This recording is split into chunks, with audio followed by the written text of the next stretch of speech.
Chapter 5 Tactics. There is no such thing as anarchy. There is only tyranny. All cultures teach the nobility of authority. All pretend to defend the security of people against enemies who would do harm. The common thread amongst every authority in history is the universal enemy of anarchy. While cultures have added racism, economy, terrorism, nationalism, and countless other enemies to the mix, anarchy exists as the enemy of every culture. There is no such thing as anarchy. You will not kill your neighbor in the absence of police. You are not evil. Those who wish this type of control and violence over others teach you that you are not worthy of ruling yourself. They teach that you lack intelligence, self-control, and value. They teach that only government can rule you. The word government means tyranny. It exists to establish ownership of you. You need no governing. You are a human being and as such have infinite worth. You and you alone rightfully control your actions, your speech, and your labor. All who seek these things of you must receive your permission first. All who do not are evil. Anarchy is a lie. It is created by tyrants to deceive you. There's no such thing as anarchy. There is only tyranny. Royalty. From the earliest days of man, there have been those who looked around them and saw others as tools to be used. Instead of building themselves up in wisdom and understanding where infinite prosperity is possible, they designed on the laziness of theft and control. In primitive form, these are men who could use superior physical strength and the threat of violence to cower people. The demands they made were simple: money. The stronger men could live off the work of others. The success of such men is measured in modern culture's terms for them. Some are thugs and brutes, others barbarians and bandits. Because of their limited success and unending brutality, such evil rarely held people in bondage for long. Revolts and power struggles were common. It was extremely difficult for a person to maintain his grip of extortion over people. As history progressed, men of significantly more cunning devised the element of control necessary to stabilize power over people. This element is culture. Instead of extortion and brutality, they created the notions of rightful rule and royalty. Their objective was to preclude the people from revolt by teaching them that their authority was legitimate. This is the singular objective of all culture. For thousands of years, the culture of royalty enslaved all of humanity under the names chief, king, and emperor. All titles of nobility were designed to reinforce the image of familial loyalty. People who are naturally respectful and deferent towards their families were taught that royalty was the greater family. The king was, in all cultures, viewed as something between a father and a god. This idolatry of the family is the cornerstone of royalty. People were taught that to obey nobility was the greater form of respecting their father and mother. Culture's objective was to twist the understanding of people so that they believed that extortionists held a rightful place in their lives. The result was that people rarely fought back. Every aspect of the culture of royalty taught people concepts such as nobility, loyalty, duty, and honor. Each of these ideas are lies. They are designed to teach people that their worth is less than the worth of a king. Without the trappings of culture, he would simply be a thug taking food and labor at the point of a sword. With it, he is His Majesty the King. All culture is lie designed specifically to keep the powerful in power. History of freedom. As the era of kings was closing, cultures began to disintegrate and freedom grew. This was precipitated by two very specific and very powerful attacks against royalty: the Magna Carta and the Declaration of Independence. Every time cultures are attacked, people begin to learn more about their value. When rebellion spread among people of astounding courage, culture lost its grip, and people were able to see that there was no king who had claim upon them. They started to see a glimpse of their own worth. The engineers of evil understood that the world had finally learned how to see past the culture of royalty. With the astonishing speed of only a few generations, they engineered the culture of nations to replace it. Under the umbrella of nationality, people are slaves to borders more than at any time in history. The power of, quote, my king has been replaced by the culturally superior, quote, our country. Nations have caused greater death and slavery than any degree of royalty ever envisioned. The history of freedom shows that even as nations grow strong, the cultural lessons from royalty have been learned. Freedom progresses around the world as population increases. Cultures are destroyed by freedom routinely, and the lessons of each new tactic of deceit are being learned around the world. The violence of nations increases as the cries of freedom are raised. Hundreds of millions have been murdered and billions enslaved in recent history, all in futile attempts by evil men to stay in power. As the stability of their empires is challenged, they rain blood upon the heads of their protectorates. The history of freedom shows that such violence is not the growth of evil, but its death. Violence and the enforcement of law are necessary only when culture's grip fails to effectively control the minds of people. The death of kings, the transitions of nations, the mutations of culture, and the violence of governments are evidence of the end of evil. Authorities of all kinds are struggling for breath in a world that is learning how to drown them forever. In the world you and I occupy, the war is already won. We have only to watch evil die. Nations. Nations are a generic umbrella of culture that prove extremely effective for authorities. Nations use commonality in race, language, and heritage to persuade ownership of people. Their only shared agent is the border. As the cultures of royalty disintegrated, nations were created to replace them.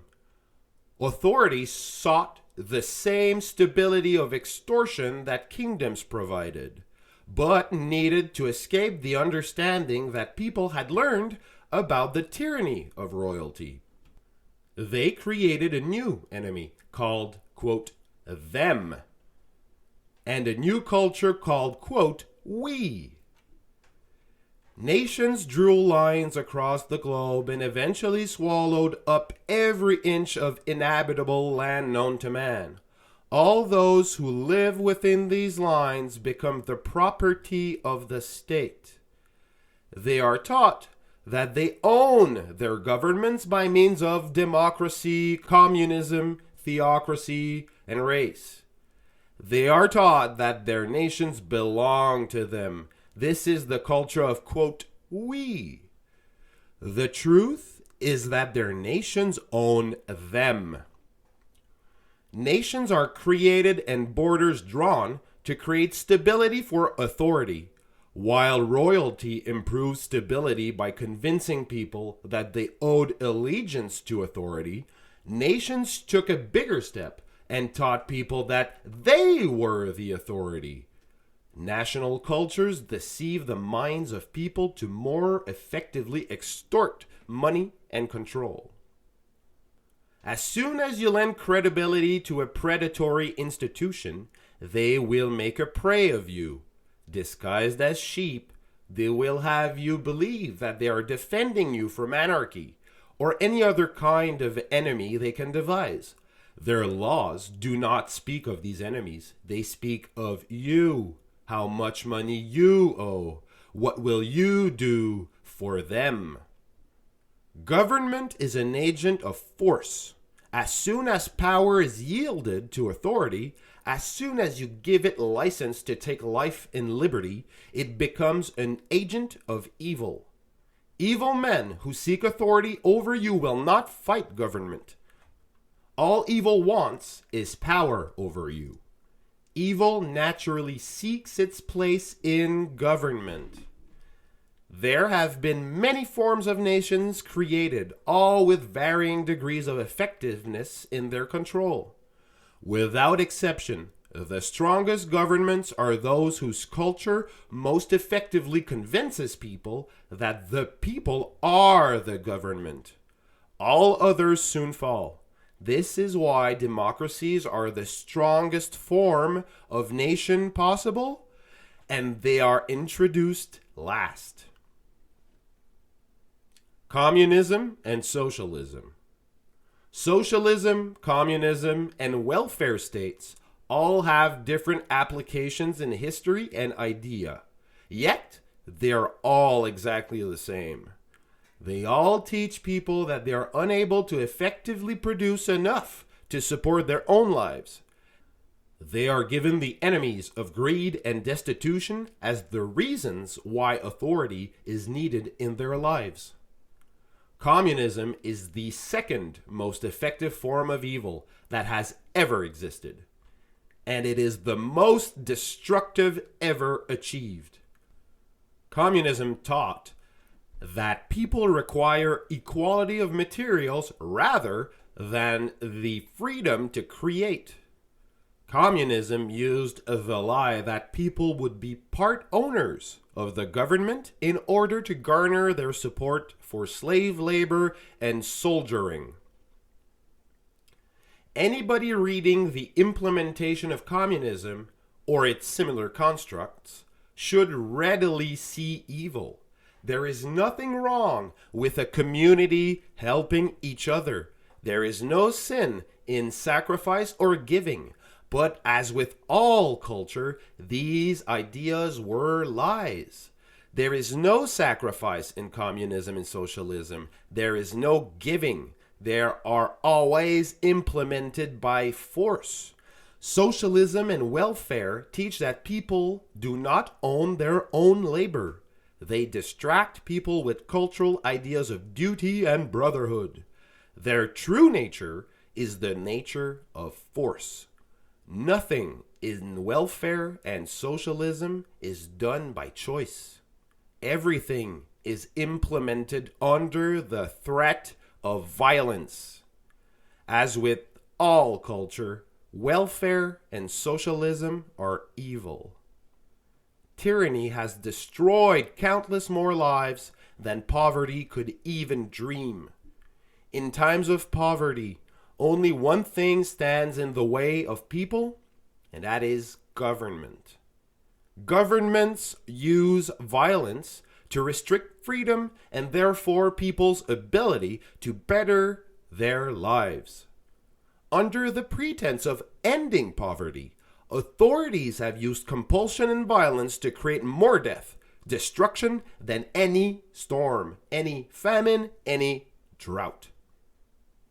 It is the element of force that belies the tyranny of all socialistic ideals.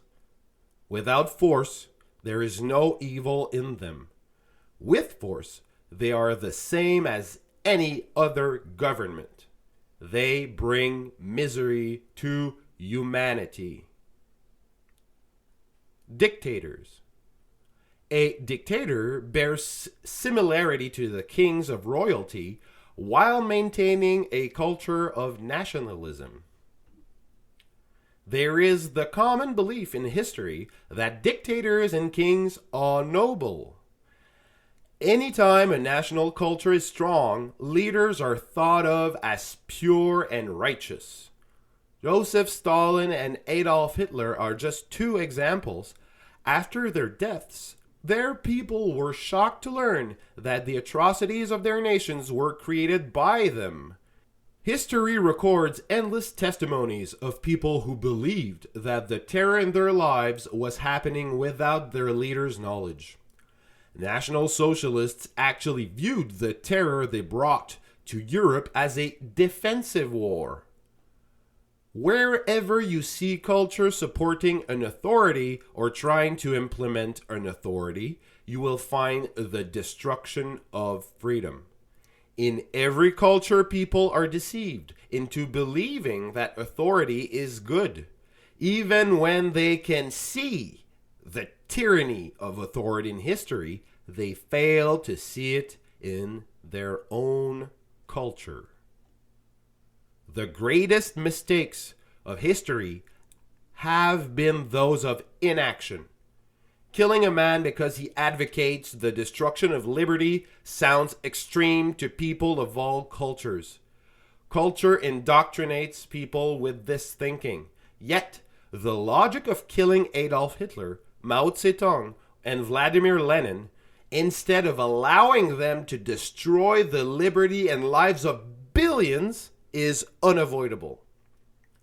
The idea of killing a dictator in cold blood before they murder millions is offensive because the cultures who protect these leaders design themselves that way. And so, evil prospers. Peace is found when people stand for morality and reject culture. Defend freedom at all costs and at all times, and peace will rule the world instead of tyrants. Morality enforced. Cultures love teaching people that morality is properly enforced. It is the ultimate deceit, a powerful lie. Cultures teach that morality and prudence are one and the same. Cultures can easily claim authority over people when they believe that doing something foolish is the same as doing something evil. Morality is freedom. Immorality is the destruction of freedom. Morality is good. Immorality is evil. Culture would have you believe that morality is a question of personal vice. It pretends that imprudence is the same thing as immorality.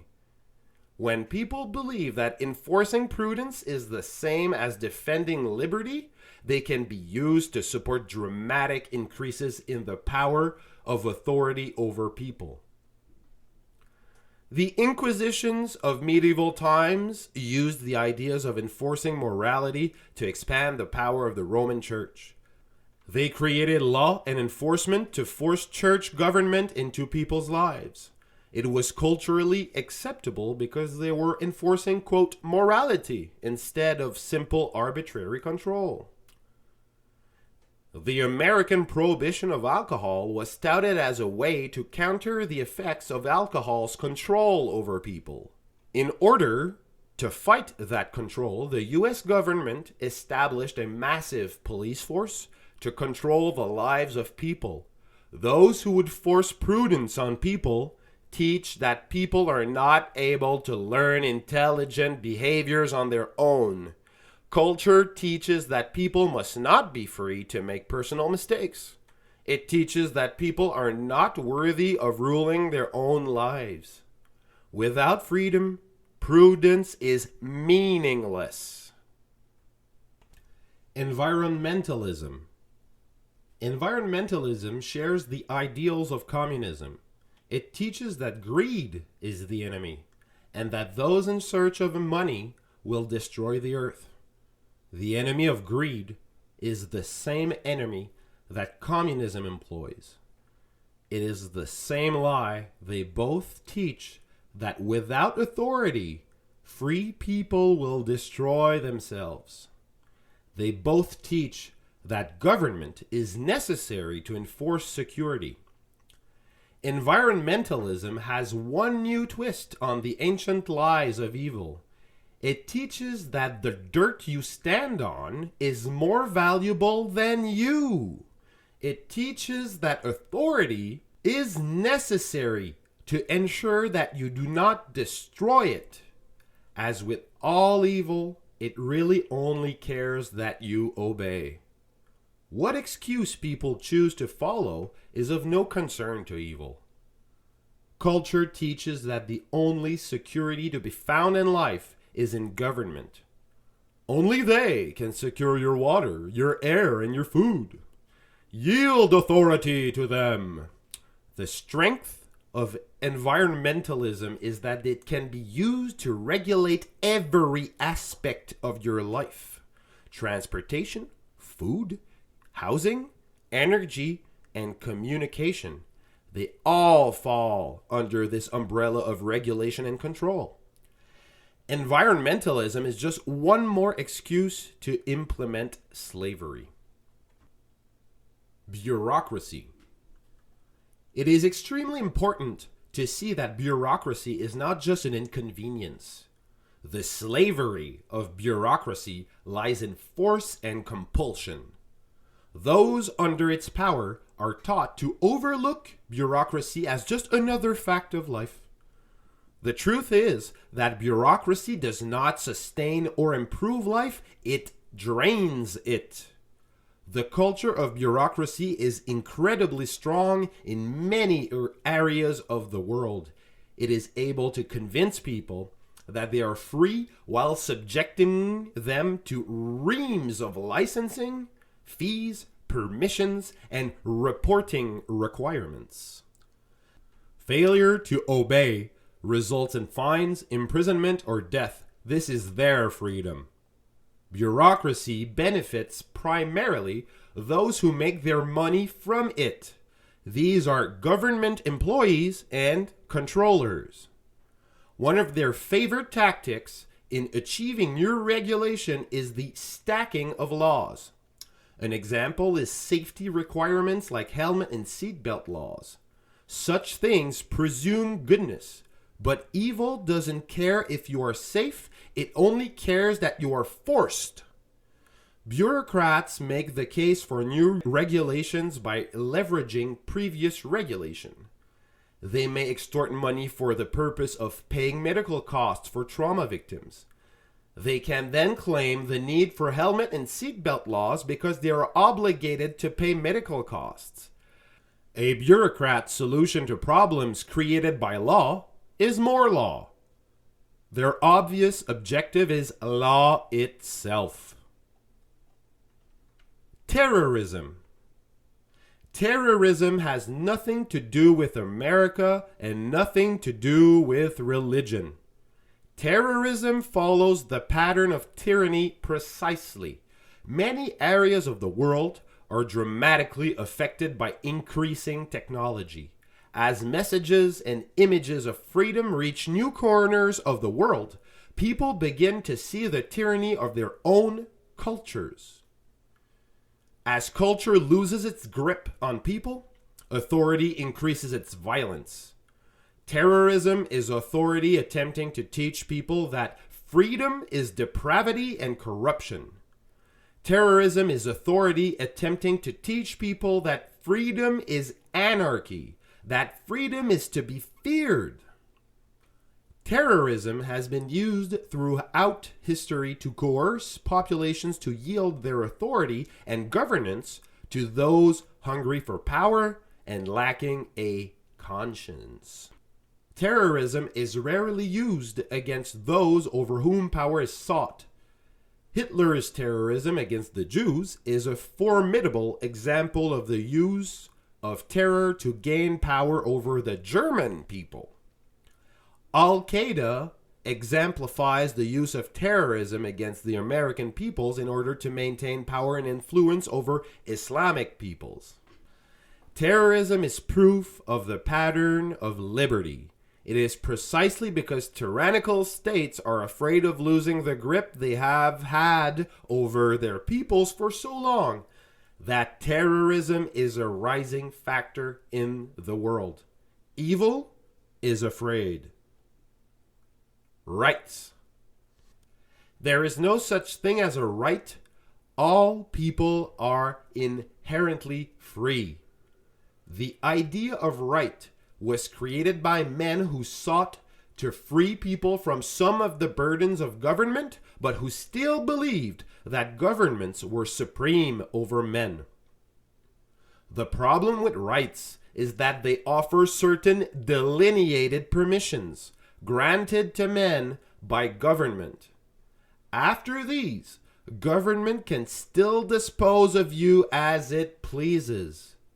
Even in measures of restriction, this still teaches people that they have less value than law.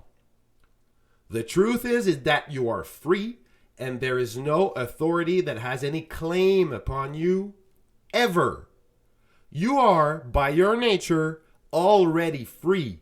This is the value of a human being. Law enforcement. Culture teaches that police are the only ones whose right it is to defend a people. It teaches that if people were able to defend themselves, anarchy would be the result. The penalty for defending yourself instead of relying on police protection is usually extremely severe. The reason is obvious. It shows the ultimate tyranny of law. If you aren't helpless, then they have little premise to remain in power over you. The intention of law enforcement is not to defend your liberty, it is to defend the stability of the machines of extortion. Laws do not say, quote, no killing, no raping, no stealing. Instead, they are volume upon volume of minutia, controlling every aspect of life and destroying liberty wherever they go. Every government agency are enforcers of these laws. The law is not righteous, neither are the enforcers of it.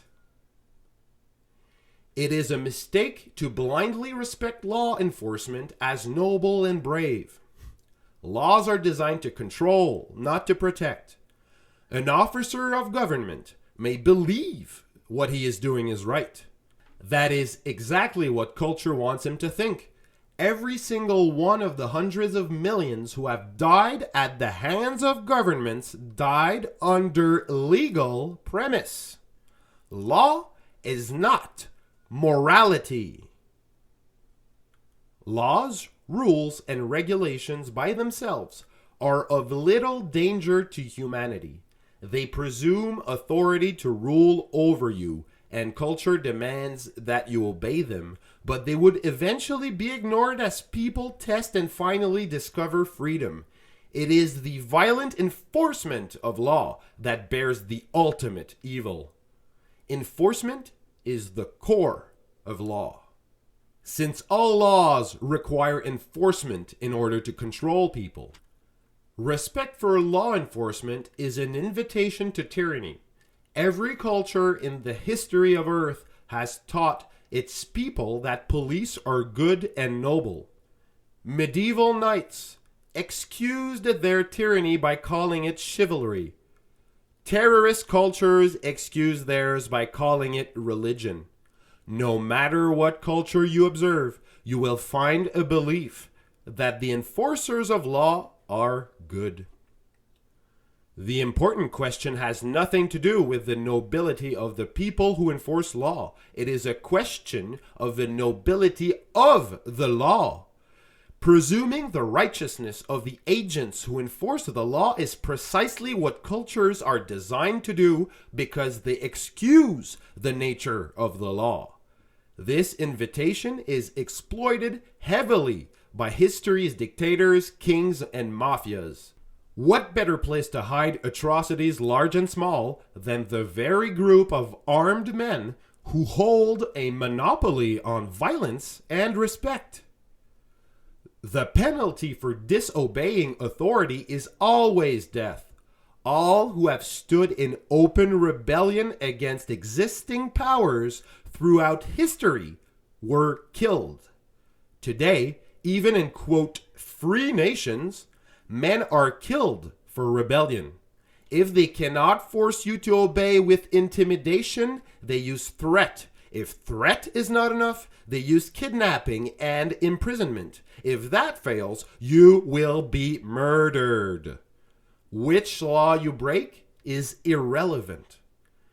Even such a little law as a speeding ticket, fail to pull over, resist arrest, try to escape, fight back. It happens regularly. The penalty is death. Price of government. The stiffest penalties of law are reserved not for those that you are to be protected from, but for those who fail to pay the price of protection. The entire purpose of evil is to enslave you, to destroy your freedom in order to make you a tool for someone else's use. Just as mafia extortion rackets reserve brutal beatings for those who fail to pay the tax, the world's most effective governments use a system of threats, abuse, intimidation, imprisonment, and death to ensure that taxes are paid. This isn't a side note. This is the very purpose for why cultures and laws are created, to sacrifice your labor for the benefit of your masters. When law challenges its competition, it labels them criminals and racketeers. The definition of racketeering is the creation of a threat and then charging for protection against it. Such racketeering is institutionalized slavery. Mafias and governments follow the same pattern. History shows us that the names given to each are a matter of who is the more successful extortionist. Summary. Nations lay claim to people based upon where they are born with respect to imaginary geographic lines. The truth is that a nation is simply a group of people with guns who will kill you if you do not obey them. Borders and land masses have nothing to do with your value as a human being. They are created to offer rulers stability as they exercise power over you. Quote unquote, we is the word commandeered by culture to legitimize the borders and boundaries of law. You are obligated to obey law under penalty of death because you are part of the we within an imaginary geographic line. This is not a we you have joined by choice. This is not a we you can escape. Your ownership of land, your family, and your values are not important to we. In our world, the only escape from the tyranny of we is to substitute one we for another, assuming we let you. Evil would have you believe that you are a subject of borders. This is a lie. After millennia of kings, those who were not royalty but sought power found a way to seize it. Nations allowed evil men to remain in control of culture and law, to have authority. Hitler called his version National Socialism. Vladimir Lenin called his version communism. Some are called empires, some theocracies, some democracies. All have one thread in common: the supremacy of the state. Under nations, culture teaches that no one is above the law.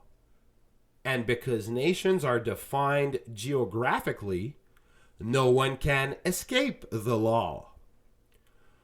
Put more concisely, nations teach that you are worth less than the law. The definition of evil is the destruction of freedom. If governments were what they pretend by choice, they would not be government. They would be charitable institutions. Since choice is destroyed, freedom is dead, and whomever can control the government prevails. Governments, by definition, hold a monopoly on violence. Those who seek power over you will not fight your government. Why fight it when what they wanted to begin with was authority over you?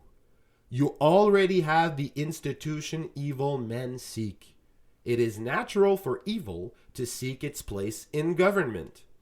History shows us that every nation ever devised can and will be used as a tool on behalf of evil men. Evil seeks power. This is an immutable truth. The more power you vest in a government, the more evil you will find there.